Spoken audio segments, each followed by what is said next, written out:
good. Oh wait, are we recording? Oh, sorry. Alright.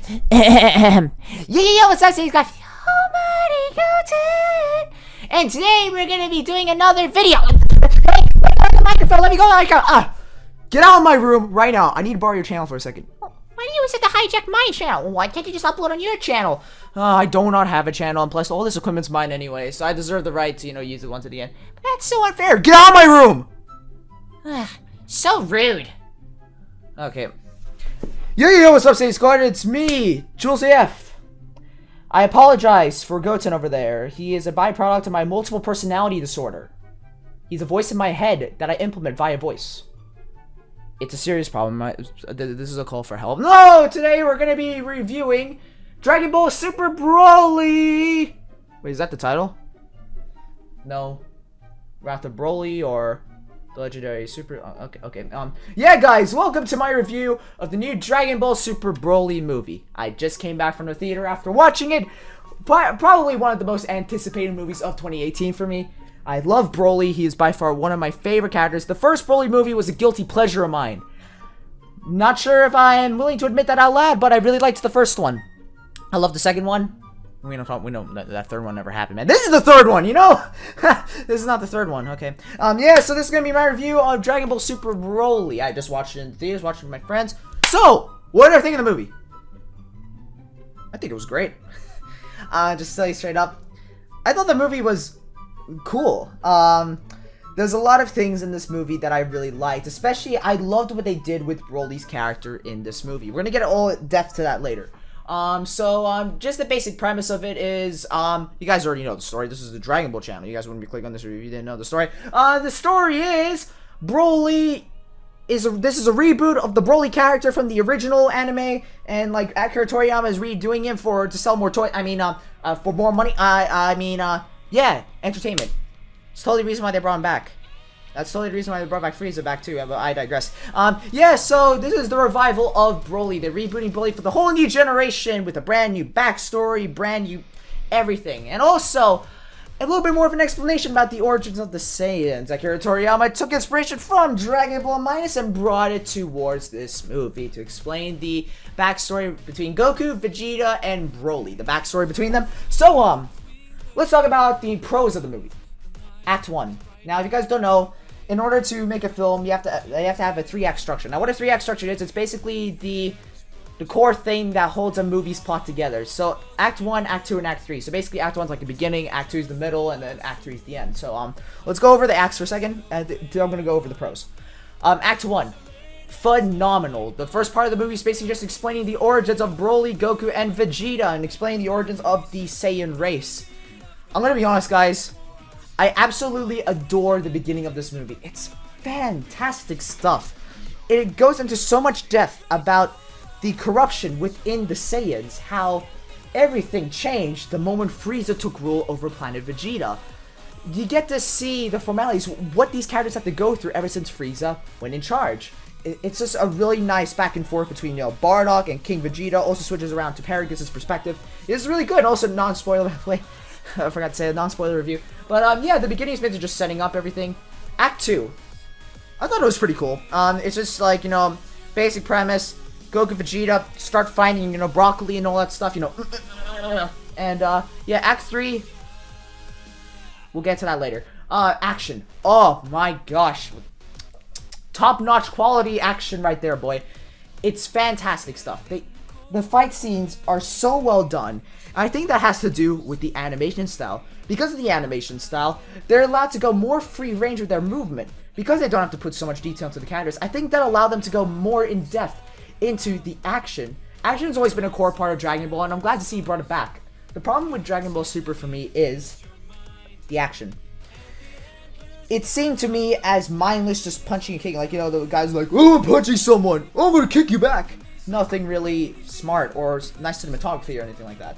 Like, in terms of, there wasn't really much thought put into the fighting scenes when it came to Dragon Ball Super. It was always just either punching or kicking or just do the Kamehameha whenever necessary. There were some more moments in the show where, like, Goku uses Kamehameha to ride on Kefla's beam. I forgot what that move is called or whatever. But with this movie, they improved the action. Now, characters are leaping off the walls, the icebergs. Broly uses the icebergs to slam Goku and Vegeta multiple times within them. I like how this movie uses their surroundings to their advantage. It's a lot more smarter and a lot more well thought out than it was, say, in Dragon Ball Super.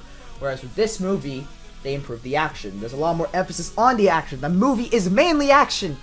That's all I could ask for a Dragon Ball movie, and my gosh, it was so superb, the action, by far, and the animation. Both the action and the animation, the best parts of the movie, in my honest opinion. What about Broly? How did they improve Broly? He's better in this movie. Pretty sure you heard that before. Nah, they really did improve his character in this movie, guys. He's by far a lot more... How can I put this? A lot more special. Yeah, this is definitely not the same traditional Broly from the original. Doesn't act like the devil, nor does he, like, become really dumb when he's normal. He has a heart, and I just really like how they set up him in this movie, especially with the new protagonist, that green girl or whatever. You know, that girl with the fan art online? Yeah, on High Haven. We don't have to look at that stuff, you know. That website's down. We don't have to look at that fan art. But, yeah. They really did improve Broly's character in this movie. Definitely way better than, the other one we got, you know. Talk about Bio Broly. But, yeah, they really did improve Broly's character in this. He's definitely by far way more interesting than he was before. Now let's talk about the cons. And I have quite a few. I don't think this is a perfect Dragon Ball movie, unlike everyone says online. But allow me to explain, before you decide to shoot me, before you try to shoot your Kamehameha beams or your weak beams, you know, all that stuff, let me just explain. What I didn't like about the movie. The ending. Look, the ending was fine. It was great action, great way, and the scenes after the fight scene, like the final fight, it was really good. It was really good and set up everything so well. And I'm really looking forward to what the future holds for Dragon Ball Super. But the problem was with my final fight, the final fight. It felt as if Akira Toriyama or the creators involved had no idea how to end the fight and decided, oh, we should just do this, for example, you know? It felt meh. I think that was my main thing about the movie. After I saw the ending, I was just like, oh, alright. Yeah, that was my problem. The ending felt a little, the way the fight ended felt a little bit meh. It's like they had no choice. They had to end it this way. They wanted to end it soon, but you know, it's basically how it is. Paragus didn't do anything in the movie. He was useless. He didn't really do anything to the plot or anything. He was just there, like Frieza. Frieza's comedic relief in this movie, and I kid you not, he didn't really do anything. He was just there, fan service and comedic relief. I find it funny how they made him comedic relief. But I think the only reason why they added Paragus, if I'm being completely honest, is to have that one scene, that really funny scene. If you guys seen the movie, you already know what I'm talking about. That was hilarious. Yeah, that's another thing I forgot. One more pro. The comedy. Comedy in this is great. A lot of laughs are in the theater. It was legitimately funny. Especially the Goku joke about, you know, one certain word, how he can't describe it. You guys know what I'm talking about if you've seen the movie. But, yeah, another con I have with the movie is... I don't know. How can I describe this? It's more or less... The movie wanted to focus on Broly and developing his character, and I think they did that really well for the first act and for half of the second act. But the moment he turned into the legendary Super Saiyan, it sort of went meh. Like, he sort of didn't really strike me as this legendary Super Saiyan when he transformed. He just looked like just, you know, an enraged guy who doesn't know how to control his powers, nor does he have the ability to talk. It's just like a brain-dead monster or something. And also, one of the movie's downfalls is adapting the Dragon Ball Minus storyline into the movie. Now, I don't mind Dragon Ball Minus. It's an okay concept about rebooting the traditional Saiyan origin. It was mainly just there to a new take on Bardock and introducing Gine, Goku's mother. The only problem is, like the manga, Bardock and Gine are very bland characters. That's probably one of the things I'm very disappointed about the movie. Akira's new take on Bardock has a lot of potential, and I really think can be a great character. But at the end of the day, he was kind of worthless. He didn't do anything. He was just bland. A very bland character. That disappoints me to say because the original Bardock was such a unique character. But then, Akira Toriyama couldn't do anything to give him more screen time. I wish we were given more moments with Bardock, but I can kind of understand why he didn't do it. It's just really disappointing to fans who I think are huge fans of Bardock.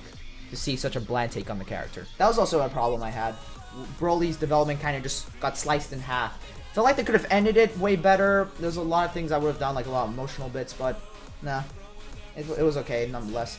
Another problem I had. Yeah, Piccolo was just there because that's Akira Toriyama's favorite character. There's no other reason at all. He's there. Gohan's not even in the movie.